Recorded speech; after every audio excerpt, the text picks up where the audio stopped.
Hello everyone, welcome to the channel of KV Teachers Guild. So students, today we are going to discuss NCERT question answers of class 8th English chapter 1, the best Christmas present in the world. Reading and explanation of this chapter we have covered in our previous videos. Now we will see what could be the possible answers of questions given in your textbook. So let's begin. First, some questions from page number 10, comprehension check. What did the author find in the junk shop? Author को junk shop में क्या मिला? Junk shop यानी कि कबाड़ी की दुकान में. So answer is the author found a role top desk in junk shop. ये है रोल टॉप डेस्क जिसका जो टॉप है वो फ्लैट ना होके कर्व्ड होता है. इसको अगर आप रोल करेंगे, ऊपर की साइड स्लाइड करेंगे तो इसमें अंदर स्पेस होता है चीज़ों को रखने के लिए.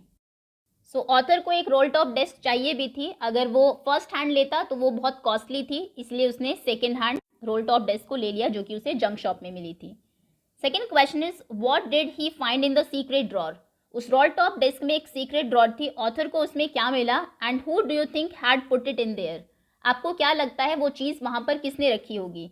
सो he found a small tin box. उसको एक स्मॉल टिन बॉक्स मिला. It had a letter in the secret drawer. और उस स्मॉल टिन बॉक्स में एक लेटर था. I think Connie put it in there. Mrs McPherson जो थी उन्होंने शायद वो लेटर वहाँ पर रखा होगा. उसके बाद घर में आग लग गई और एज की वजह से कोनी को थोड़ी सी मेमोरी में प्रॉब्लम भी थी. उसको शायद याद नहीं रहा होगा कि लेटर उन्होंने कहाँ रखा है. Next, comprehension check, page number 14.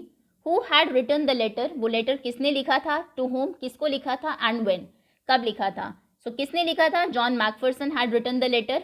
To whom किसको लिखा था? To his wife Connie. And when, कब? डेटेड 26 दिसंबर 1914, क्रिसमस के अगले दिन. Second question is why was the letter written. Letter क्यों लिखा गया था? What was the wonderful thing that had happen. ऐसी कौन सी वंडरफुल चीज़ हुई थी जिसको डिस्क्राइब किया था मैकफरसन ने अपने लेटर में. The letter described a wonderful event. The two armies, the British and the German, दोनों साइड की जो आर्मीज थी ब्रिटिशर्स की और जर्मनी की, फाइटिंग अगेंस्ट ईच अदर, दोनों लड़ रही थी वर्ल्ड वॉर 1 में एक दूसरे के against. But they celebrated Christmas together. उन दोनों आर्मीज के जो सोल्जर्स थे उन्होंने एक साथ मिलकर क्रिसमस को सेलिब्रेट किया, जो कि एक बहुत वंडरफुल इवेंट था. और ये मैकफरसन ने अपने लेटर में लिखा कोनी को. What jobs did Hans Wolff and Jim McPherson had when they were not soldiers? Hans Wolff German army के चीफ थे and gym McPherson British army के. सो जब ये दोनों सोल्जर्स नहीं थे, क्या जॉब ये किया करते थे before joining the army? Hans played the cello और शेलो इन द ऑर्केस्ट्रा.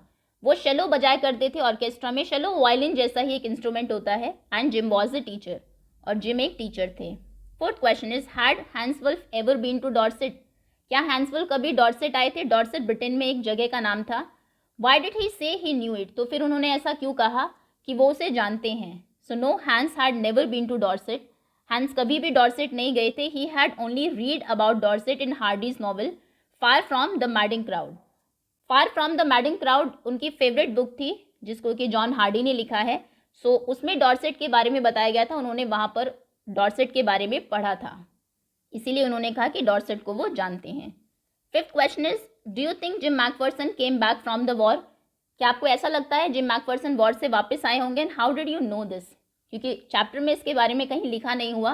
हालांकि कई सारे इंसिडेंसेस ऐसे हैं जिनसे हमें पता लगता है. So no, Jim McPherson never came back from the war because Mrs McPherson was alone in nursing home. वो अकेली थी नर्सिंग होम में. और जब उन्होंने ऑथर को देखा तब उन्होंने ये भी कहा था कि अच्छा तुम वॉर से वापस आ गए और मैंने तुम्हारा लेटर तुम्हारे बाद कितनी बार पढ़ा है. यानी कि जिम मैकफरसन वॉर के बाद, लेटर लिखने के बाद कभी मिले ही नहीं कोनी से. और अगर वो आए होते तो मिसेस मैकफरसन को टेक केयर अभी कर रहे होते. Next, page number 15, comprehension check. Why did the author go to Bridport. Author Bridport क्यों गया? The author went to Bridport to meet Mrs Jim McPherson and deliver to her Jim's letter. जब वो Mrs McPherson के घर गया तो वहाँ उन्हें पता लगा कि वो नर्सिंग होम में है ब्रिडपोर्ट में. तो वो उनसे मिलने के लिए गया था और उनका जो लेटर था जिम का उसको कोनी को देने के लिए, डिलीवर करने के लिए.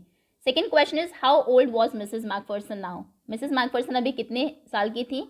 एंड वेयर वॉज शी, वो कहाँ पर थी? McPherson, Mrs McPherson was 101 years old and she was in a nursing home. Now some questions from working with text, page number 16. First question is, for how long do you think कोनी had kept gyms letter, कितने लंबे time तक कोनी ने gym के letter को संभाल के रखा. Give reason for your answer, और क्यों उन्होंने रखा उसके लेटर को. So Connie had kept the letter since January 25, 1915. ये वो डेट है जब कोनी को लेटर रिसीव हुआ, तब से वो उनके पास था. Till the desk was sold after the fire, और तब तक वो उनके पास रहा होगा जब तक कि वो डेस्क बिक नहीं गई, क्योंकि वो लेटर उसके साथ ही फिर चला गया था. और क्यों रखा? Because it was Jim's last letter, वो जिम का लास्ट लेटर था. Why do you think the desk had been sold, आपको क्या लगता है कि डेस्क को बेचा क्यों गया और व्हेन और कब उसको बेचा गया. The desk must have been sold when Connie's house had burn, जब कोनी का हाउस जल गया तब उस डेस्क को बेचा गया होगा. और क्यों बेचा गया? Because it had been damaged by fire as well as water, पानी की और आग की दोनों की वजह से वो बहुत डैमेज हो गई थी, किसी काम की नहीं थी. Next third question is why do Jim and Hans think that games और sports are good ways of resolving conflicts and do you agree. Jim को और हैंस को ऐसा क्यों लगता है कि गेम या स्पोर्ट खेल के अगर हम कॉन्फ्लिक्ट जो हैं, लड़ाइयाँ हैं, उसको सॉल्व कर ले वो ज़्यादा अच्छा है, और क्या आप उनकी इस बात से अग्री करते हैं. Jim and Hans thought that games और sports are good ways of resolving conflicts because no one dies in matches, क्योंकि मैचेस में, स्पोर्ट्स गेम्स खेलने में किसी की भी डेथ नहीं होती वॉर की तरह. नो चिल्ड्रन बिकम ऑर्फन, कोई भी चिल्ड्रन जो है वो अनाथ नहीं होते, उनके फादर या मदर मरते नहीं हैं. नो वाइफ्स बिकम विडोज, कोई भी वाइफ विडो नहीं होती, विधवा नहीं होती. And I also quite agree with them, और मैं भी उनके साथ अग्री करता हूँ या करती हूँ. Fourth question is do you think the soldiers of the two armies are like each other, क्या आपको लगता है दोनों आर्मीज के जो सोल्जर्स थे वो एक जैसे थे और डिफरेंट फ्रॉम ईच अदर, ये एक दूसरे से डिफरेंट थे. Find evidences from the story to support your answer, कुछ एविडेंसेस ढूंढिए, सबूत ढूंढिए स्टोरी से, जिससे कि आप अपने आंसर को सपोर्ट कर सके. बस इतना ही नहीं कहना है कि वो एक दूसरे के जैसे थे या अलग है, तो क्यों अलग थे, रीज़न बताना है. So soldiers of both armies came together to celebrate Christmas on no man's land, दोनों ही तरफ के जो सोल्जर्स थे वो नो मैंस लैंड पर आए क्रिसमस को सेलिब्रेट करने के लिए. दोनों ने ही फुटबॉल मैच खेला विद स्पोर्ट्स मैन स्पिरिट, तो यानी कि दोनों तरफ के जो सोल्जर्स थे दोनों ही कंट्रीज़ के, वो बिल्कुल एक जैसे ही थे. And it shows that they like each other, इससे पता लगता है कि वो एक दूसरे के जैसे थे. Next question is mention the various ways in which the British and the German soldiers become friends, किन किन तरीक़ों से ब्रिटिश और जो जर्मन सोल्जर्स थे वो फ्रेंड्स बने. And find things in common eight Christmas, क्या चीज़ें कॉमन थी दोनों के बीच में क्रिसमस पर. So they become friends in following ways. Number 1, both the army celebrated Christmas together, दोनों ने साथ में मिलकर क्रिसमस सेलिब्रेट किया. Then they shared good moments together by eating, laughing, drinking and talking with each other, दोनों ही side के जो सोल्जर्स थे उन्होंने एक अच्छा टाइम स्पेंड किया, साथ में खाना खाया, कुछ बातें भी की. They drank together and they talk with each other. Both the armies played a friendly football match, no man's land में उन्होंने फुटबॉल मैच भी खेला. And both the armies wanted peace and exchange Christmas carols, दोनों ही army के chiefs and soldiers peace चाहते थे, war उन्हें नहीं चाहिए था, और रात में उन्होंने क्रिसमस कैरल्स भी एक्सचेंज की. तो इस तरीके से वो फ्रेंड्स बने, और ये चीज़ें कुछ कॉमनली उन्होंने की क्रिसमस के टाइम पर. Next question is what is Connie's Christmas present, Connie का क्रिसमस प्रेजेंट क्या था. And why is it the best Christmas present in the world, और इसको दुनिया का सबसे अच्छा क्रिसमस प्रेजेंट क्यों कहा गया है, ये क्यों है.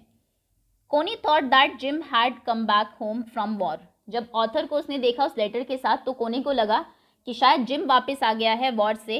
She mistook the author for him, उसने ऑथर को बाय मिस्टेक जिम मैकफर्सन समझ लिया. She had been waiting for her husband Jim, वो अपने हस्बैंड का वेट कर रही थी जिम का. So the coming home of gym was the best Christmas present in the world for her, तो उसके लिए तो ये सबसे अच्छा क्रिसमस प्रेजेंट था कि जिम उस क्रिसमस पर वापस आ गया जिसका वो इतने सालों से इंतजार कर रही थी. 7th question is do you think the title of the story is suitable for it, best Christmas present in the world, क्या ये टाइटल सुटेबल है. And can you think of any other title और titles. Yes, I think the title of the story is most suitable for the old Connie, क्योंकि कोनी के लिए जो बहुत बूढ़ी हो गई थी तब तक, no other present could have given her such joy, कोई भी क्रिसमस प्रेजेंट इतना जॉय उसको नहीं दे सकता था, इतनी खुशी नहीं दे सकता था as the coming home of Jim her husband, जितना कि जिम का वापस आना. हालांकि जिम वापस नहीं आया था पर उसको लगा ऐसा कि वो आ गया है और वो खुश थी. दूसरे कोई टाइटल अगर आप सजेस्ट कर सके, वॉर एंड पीस और Christmas home coming. Okay, so that's all students, ये थे question and answers of class 8 English chapter 1. Hopefully सभी क्लियर होंगे आपको. Okay, thank you so much for watching.